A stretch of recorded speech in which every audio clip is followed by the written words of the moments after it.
Assalamualaikum warahmatullahi wabarakatuh. Introduction yang anda sedang tonton sekarang saya record lepas siap pasang dan test PC gaming yang saya buat untuk video kali ni. Asalnya saya niat nak buat PC gaming GTA 5 menggunakan graphic card chipset terbaru dari AMD iaitu RX 6600 XT. But lepas siap pasang install GTA 5 saya hadap satu masalah yang buat saya pening kepala. Sampai level saya tukar saya punya plan dari nak buat PC gaming GTA 5 tadi, saya terus tukar ke review RX 600 XT secara general. So, kalau anda sedang cari grafik card dan anda nak tahu performance RX 6600 XT dan yang lagi penting, anda nak tahu apa masalah yang saya hadap sampai saya pening kepala tu, anda kena tonton video ni sampai habis. Anda bersama saya Ashraf Jafri dalam channel YouTube Mona Lisa. Kalau anda belum tekan butang subscribe, pastikan anda tekan butang subscribe dan juga button loceng yang ada dekat tepi dia. Jom!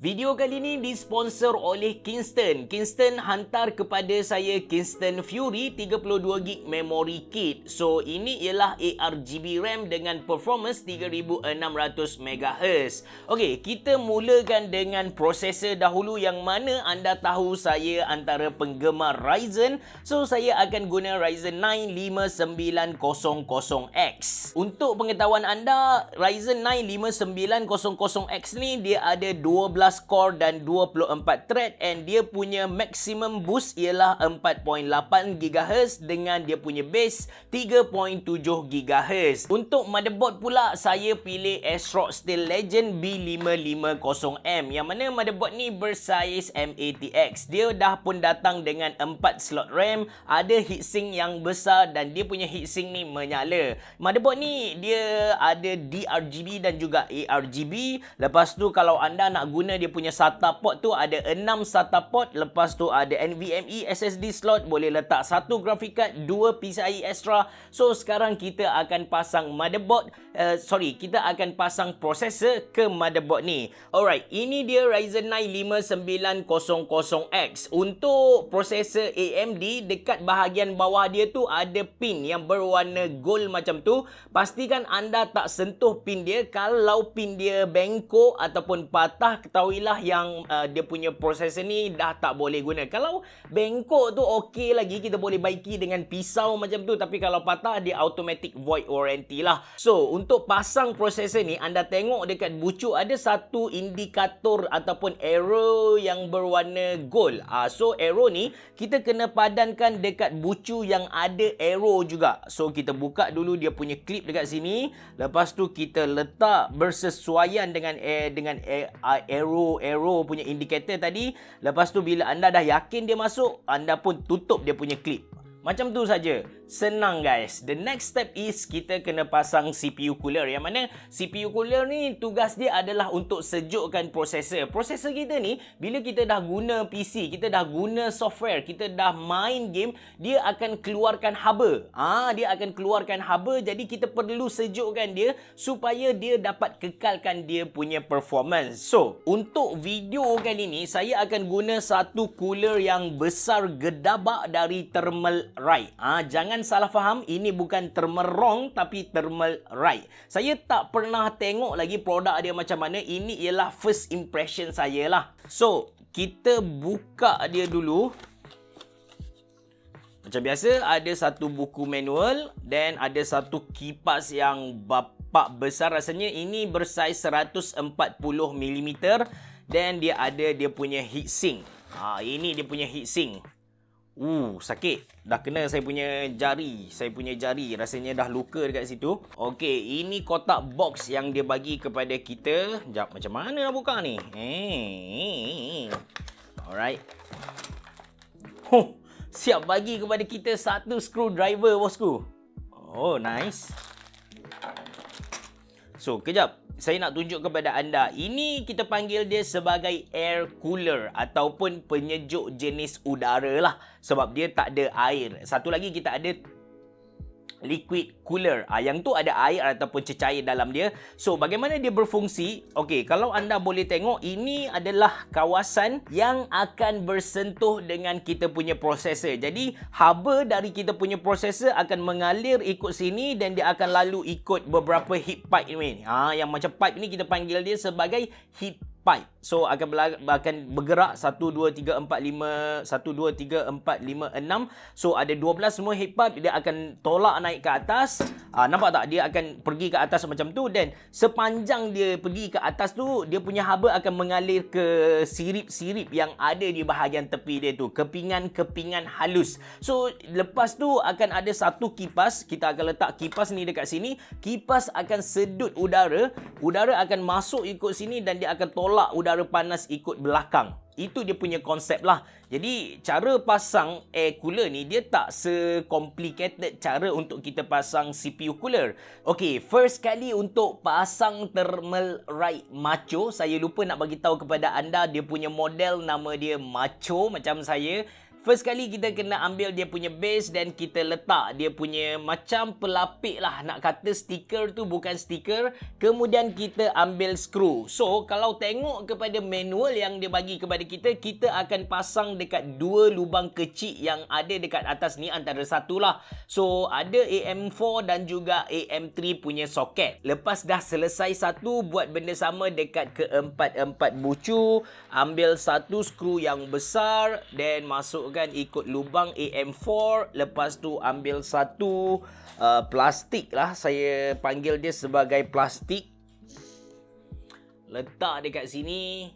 Masukkan juga, tinggal satu saja lagi. Masukkan, just tekan je. Sebelum kita pasang base dia ke motherboard, kita letak dulu backplate cap. Jarang kita jumpa CPU cooler yang ada backplate cap ni. Then baru kita masukkan ke belakang motherboard kita ni. Lepas siap pasang dia punya backplate dekat motherboard, kita kena pasang 4 skru ni. 4 skru penyambung antara dia punya backplate dengan dia punya CPU fan tadilah. So kita just pusing sahaja macam ni. Sama juga ke 4 bucu. Lepas tu baru kita letak dia punya anchor mount tu. Okey. So, ini dia anchor mount yang mana ini akan menjadi penyambung dia punya backplate tadi dengan dia punya heatsink. Dia punya heatsink dan juga fan lah. Kita just letak macam ni dan kita screw. Okay, sekarang saya dah pasang anchor mount dekat motherboard and kita akan pasang dia punya heatsink ke kita punya processor. Cara dia senang sahaja. First kali kita cabut dulu stiker ni. Nanti kalau ada stiker dia tak mampu sejukkan kita punya processor. Lepas tu kita letak dulu thermal paste. Yang mana thermal right macho ni dia dah bagi kepada kita satu thermal paste, thermal right TF4. Ini dia punya model lah. Kalau beli saya tak pasti harga dia berapa, but for sure harga dia mesti lebih dari RM30 lah. So kita letak dulu. Letak macam mana pun tak ada masalah sebenarnya, cuma jangan terlebih, nanti dia punya thermal paste tu akan melimpah keluar, and jangan kurang, nanti dia punya performance tu tak fully lah digunakan secara menyeluruh. So letak je macam mana. Ada orang kata letak secara X, ada orang kata letak secara bulat, tapi yang penting thermal paste tu mesti kuantiti yang mencukupi lah. Okay, saya rasa dah good enough lah yang macam ni. Lepas tu kita akan letak heatsink kita. Sekali lagi make sure anda cabut dia punya stiker tu. Then kita letak dekat sini. Alright. Kita ambil dia punya pemegang. Pemegang untuk kita punya heatsink tu. Letak dia selari dengan kedudukan lubang. Right, macam ni. Then kita ambil screwdriver yang dia bagi kepada kita yang besar gedabak ni. Baru kita screw. So untuk screw bahagian ni, kalau anda tengok dari depan dia macam tak boleh nak capai. Sebab apa? Sebab dia kena screw melalui lubang yang dia dah buat kepada kita ni.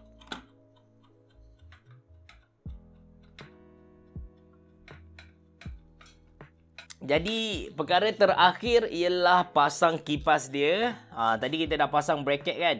So sekarang simple je, kita just pasang dia punya kipas. Okey, sekarang dah selesai pasang CPU cooler. Seterusnya saya nak pasang SSD. Yang mana dalam video kali ni saya akan guna produk dari Kingston juga, iaitu Kingston NV1 PCIe NVMe M.2 SSD 1TB. So ini antara SSD budget yang mempunyai performance mantap anda boleh dapatkan dalam pasaran kita. Kalau anda tengok dekat motherboard ni, anda tak jumpa dia punya, sekali tengok anda tak akan jumpa dia punya PCIe slot M.2 SSD tu, sebab dia punya PCIe slot ada dekat bahagian bawah heatsink ni. So kita kena buka dulu penutup ni, cover heatsink. Kita buka dulu yang ni, buka juga yang ni. Cuma yang jadi satu, kita cakap tricky sikit lah tentang motherboard ASRock B550M ni. Kita tak boleh tarik macam tu sebab dia ada skru juga di bahagian belakang dia ni. So kita kena buka skru yang ada dekat bahagian belakang ni untuk kita masukkan SSD. Alright, sekarang kita dah boleh buka. Jadi dekat sini kita boleh letak satu biji SSD Masukkan saja. Just letak dia macam ni dan kita skru balik macam tadi. Okey, dah selesai pasang SSD. Sekarang kita akan pasang RAM. Okey, macam saya bagi tahu kepada anda tadi yang video ni disponsor oleh Kingston, yang mana mereka hantar kepada saya Kingston Fury untuk saya test. That's why saya decide untuk buat video GTA 5 ni. Kita nak tengoklah sama ada dia mampu tak carry game dan juga apa kita cakap handle streaming. Ini dia Kingston Fury. Saya suka dengan tulisan Fury. Ni actually 3D and anda boleh nampak ada corak macam garis-garis macam tu. And bahagian atas ni of course dia menyala. Saya suka dengan RAM ni sebab dia tak dekai sangat. Kalau orang Jepun sebut dekai, maksudnya besar lah. So anda boleh tengok dia tak besar sangat. Dia ada RGB yang mana orang memang nak untuk tahun 2021. Ada heatsink warna hitam Kingston Fury Beast DDR4 3600. Yang saya pegang ni 16GB dan satu lagi 16GB 32KB lah. Jadi kita akan pasang dekat sini. Untuk pasang RAM ni anda boleh tengok ada kaki pendek. Yang ni kita panggil dia sebagai kaki yang pendek, manakala ini adalah kaki yang panjang. Jadi kita samakan dekat motherboard. Saya pasang dekat second slot. Tekan sampai ada bunyi ketak. Bunyi macam tu, okey. Bunyi tak? Ketak. So dah selesai pasang processor, dah selesai pasang CPU cooler, dah selesai pasang NVMe SSD Kingston NV1. Lepas tu dah selesai pasang sponsor kita kali ni, iaitu RAM Kingston Fury Beast. So kita letak tepi dulu. Kita akan proceed dekat power supply dan juga casing. Okey, untuk casing video kali ni saya akan pasang casing dari Galax. Dia punya design bahagian hadapan ni quite good. Dia ada ARGB strip dekat sini, and Galax dah pun bagi kepada kita 4 biji fan 120mm ARGB, dan menarik lagi mereka bagi juga kepada kita satu fan hub. So dekat fan hub ni kita boleh tambah 2 biji lagi fan, dan kita boleh tambah satu lagi biji fan. Lepas tu kita boleh tambah satu lagi ARGB dan 2 strip ARGB. Kita boleh connect dia ke motherboard kita. Ada Asus Aura Sync dekat sini, ataupun kita boleh terus sambung kabel SATA untuk hidupkan dia punya RGB. Kita boleh mount 2 biji SSD M.2 dekat sini, 1 biji hard disk dekat hard disk cache ni, ataupun 2 biji hard disk dekat hard disk cache dia ni. Kita boleh cabut kalau kita tak nak guna. Dan dia punya IO port So IO port dia datang dengan satu USB 3.0, satu USB 2.0, ada microphone jack, headphone jack untuk LED, dua ni button untuk LED, reset button dan juga power button. And of course dia punya bahagian atas ni datang dengan satu magnetic filter. So itu untuk casing. Dan kita akan pasang kita punya power supply. So power supply untuk video kali ni saya pilih FSP Hydro K 600W 80 bronze. Ini antara power supply yang berbaloi untuk kita beli. Dia tak murah sangat, dia tak mahal sangat, tapi kita dapat apa yang kita bayar.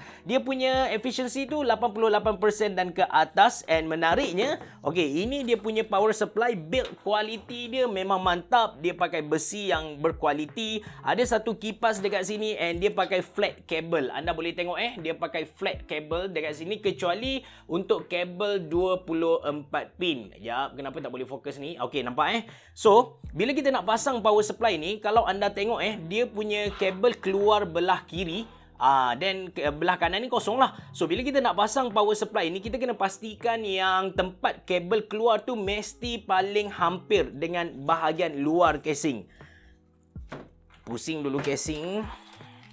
Masukkan power supply kita. Pastikan semua kabel bahagian keluar ni duduk dekat paling luar. Lepas tu kita screw kita punya power supply. Okey, saya dah screw power supply saya. Lepas tu saya akan ambil kabel 8 pin untuk ke motherboard. Okey, kabel 8 pin Kabel 8 pin tu dia 4 tambah 4, bukan 2 tambah 6. Yang ni kena hati-hati sikit.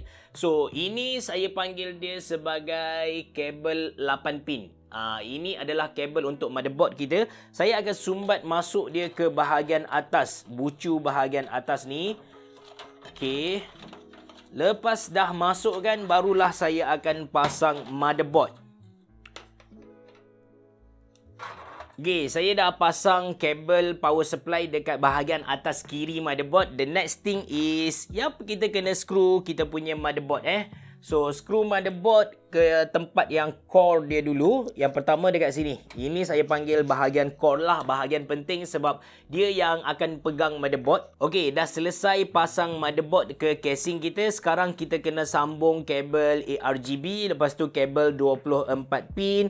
Semua kabel from panel dekat sini. Dan kita pasang HD audio dekat belakang ni. Lepas tu baru kita pasang graphic card. Okey, so kita tarik dulu kabel. Yang pertama, kabel 24 pin yang paling panjang ni. Kita masukkan di bahagian atas, lubang bahagian atas ni. Dekat sini kita kena main dengan creativity kita lah supaya nampak kabel tu nampak tersusun, nampak cantik. Okey, saya dah siap sambung ke semua kabel ke kita punya motherboard. 24 pin settle, 3.0 settle. Lepas tu kita punya front panel kabel dah settle. Oh, ni saya tertinggal. Okey, jap masukkan HD audio kabel. Masukkan dekat sini. Dan sekarang yang tinggal hanyalah kita punya graphic card. Yang mana dalam video ni saya pakai XFX Kick. Tak tahulah sebutan dia. QICK 308 RX 6600 XT. Ini ialah graphic card terbaru dari AMD lah. Chipset terbaru dari AMD. Dan saya jujurnya tak pernah bermain dengan graphic card brand XFX ni. So ini ialah pengalaman pertama saya lah dengan brand ni. Alright, kita unbox dulu, tengok apa yang ada di dalam kotak dia. Alright, so kita dah dapat barang dia. First impression saya dia punya design ni lebih kurang sama dengan Sapphire punya design . Oh, size dia tak adalah besar sangat. Okey lah untuk casing ni. Nampak cantik sebab bahagian hadapan akan nampak kosong sikit. So dia pakai power pin dalam 8 sahaja. Dia punya heatsink pun nampak tak besar sangat. Anda boleh tengok saiz dia tak besar sangat. Dan bahagian belakang dia ada satu HDMI dengan 3 DP. Tak ada RGB. Heatsink dia dari besi. Oh, menarik lah grafik card ni. So kita akan pasang ke motherboard kita. Kita akan sambung ikut kaki PCIe ni. Ada satu yang kecil, lepas tu ada satu yang besar. Padankan ke bahagian atas PCIe yang ada, kita cakap ada guard protector dekat motherboard Steel Legend B550 dari ASRock ni. Senang saja, kita just letak plug and play. So lepas ni saya akan install GTA 5 dan kita tengok performance PC ni macam mana. Tapi sebelum tu saya nak tunjuk kepada anda hasil akhir PC yang saya buat ni. Cantik ke tak? Boleh racun anda ke tak? So selamat layan lah kot. Selamat menonton.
Okey, tadi anda dah tengok hasil akhir pemasangan PC kita. Design casing Galaxy Revolution 1 boleh tahan lah. Nampak futuristic dia punya front panel tu. Dan dia lengkap. Dia dah datang dengan 4 biji ARGB fan. Siap dengan ARGB fan hub lagi.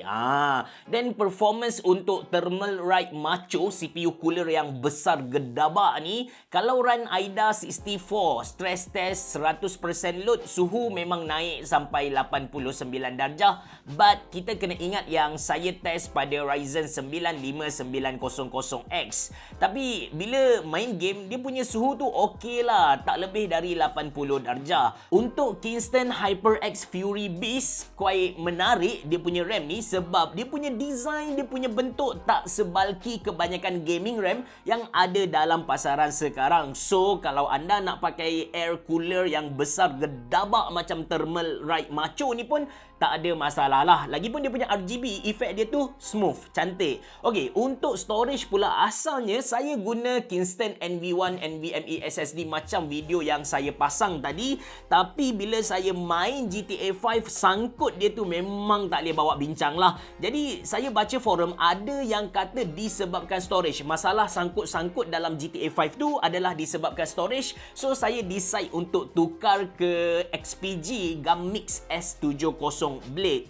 Tapi masalah tetap berlaku. Cuma performance untuk XPG Gammix S70 Blade memang awesome gila. Dia punya read speed tu boleh cecah sampai 7400 MB per second. Manakala untuk dia punya write speed tu 6600 MB per second. Cuma anda kena faham yang bukan masalah tadi bukanlah berpunca dari Kingston NV1 NVMe SSD. Okey, ini performance gaming untuk Ryzen 9 5900X dengan XFX Kick 308 RX 6600 XT. Saya kena jujur dengan anda yang sebelum saya pasang PC dan test kali ni, saya tak pernah tonton ataupun baca mana-mana review berkenaan dengan graphic card ni. Jadi saya tak tahu performance dia tu tara mana, takat mana. Saya tak tahu. And saya punya expectation yang mana AMD keluarkan chipset ni adalah untuk main game dengan resolution Full HD 144 FPS. But saya quite impressed bila grafik card ni dia mampu carry game 2K dengan smooth. Tak ada masalah langsung kecuali game-game AAA macam Cyberpunk.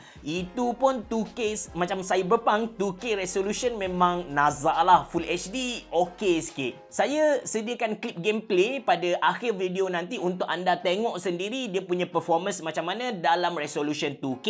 Sekarang saya nak kongsikan dengan anda masalah yang saya hadap untuk buat video kali ni. Macam saya bagi tahu di awal video tadi, yang mana video ni asalnya saya nak buat PC gaming GTA 5. So bila dah siap pasang, saya install GTA 5, saya main, dia punya sangkut-sangkut tu memang tak boleh bawa bincang. Saya rasa benda ni ridiculous gila sebab saya guna Ryzen 9 5900X, lepas tu RAM 32GB, lepas tu graphic card RX 6600 XT.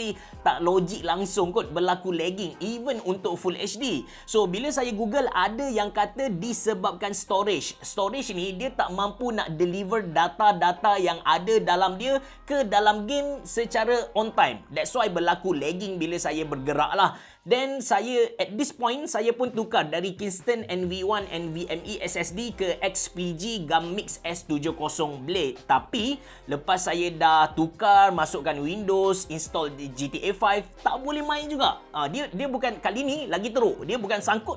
Kali ni bila saya buka Epic Games, lepas tu saya launch GTA 5, dia keluar warning, dia kata DLL file missing. Saya pun download DLL file. Bila dah settlekan semua tu, dia dah tak keluar warning tu. Bila tak keluar warning, game tak play pula. Ya Allah, masalah demi masalah. PC yang ada dekat belakang saya ni, saya dah siap pasang pada minggu lepas lagi. Tapi saya boleh record video pada hari ni, which is dah 1 minggu lah tempoh PC ni hidup. So, saya tension gila. Masa ni saya memang dah geram gila. So, apa yang saya buat, saya beli game GTA 5 dekat Steam. Sebab Epic Games, saya fikir maybe masalah ni berpunca dekat Epic Games. Kalau install dekat Steam, okey lah kot. Bila saya install dekat Steam, masalah yang sama berlaku. Saya tekan play, dia keluar launch tu, tapi tengok-tengok dia macam tendang balik. Kena tekan play lagi. So, saya dah give up. Saya dah tak nak buat PC Gaming GTA 5. Saya nak buat review secara menyeluruh. Saya akan test semua game-game lain dan present kepada anda lah. Saya pun klik game Cyberpunk untuk test lah ni. Bila klik game Cyberpunk, masalah yang sama berlaku. Maksudnya, tekan play, dia tak masuk ke dalam game.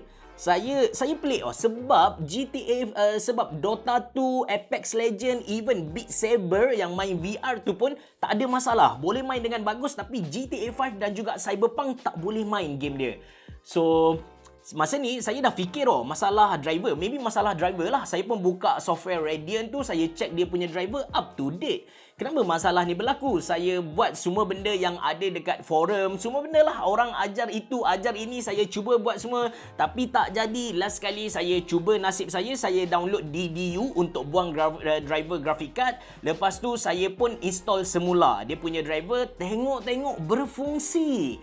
Okey, so masalah ni berpunca dari driver graphic card. Sebab saya dah tukar SSD, masalah tetap ada. Lepas tu saya dah buat semua file yang missing tadi, saya dah adakan balik. Then saya reinstall balik driver dengan, kita cakap, dengan software Radeon yang dia cari. Sebelum ni saya install driver dengan cara saya pilih secara manual loh. Tapi kali ni saya install dia punya software, and software Radeon tu yang cari driver untuk saya. Dengan cara tu, masalah selesai. So, pengajaran dia bukan pengajaran lah, apa yang saya nak tegaskan kepada anda, AMD masih lagi bermasalah dari segi dia punya software. Dari dulu sampai sekarang, dia punya performance untuk RX 6600 XT punya performance memang mantap. Harga dia RM2,199 sahaja. Tapi kalau anda ni tak nak tension macam saya lebih prefer anda beli Nvidia punya graphic card lah, yang setanding dengan 6600 XT ni. Of course RTX 3060 lah. Yang 6600 XT ni mungkin akan berlaku, kita cakap, scalper yang tinggi disebabkan performance mining dia tinggi. Itu pun saya baca dekat Facebook, saya tak baca secara detail. Nanti saya test lah kot, mana tahu dapat 1 Bitcoin ke. Apa-apa pun, itulah kisah sedih ke. Nak cakap sedih pun tak lah, tapi itu yang saya hadap untuk video kali ni. Saya harap anda, sebab bila kita bercakap masalah komputer ni, mungkin masalah yang saya hadap tak sama dengan masalah anda, tapi anda boleh ambil idea ni. Let's say anda berhadapan dengan masalah yang lebih kurang sama pada masa akan datang, maybe anda boleh cuba langkah-langkah yang saya buat ni. Sekali lagi, terima kasih kepada Kingston sebab sponsor video kali ni. Mereka offer kepada saya Kingston HyperX Fury Beast RAM, yang mana mereka akan fokus lah kepada HyperX Fury Beast pada masa akan datang. Untuk anda beli, saya sediakan link dalam ruangan description box below. Terima kasih kerana menonton. Merhaba. Jumpa lagi.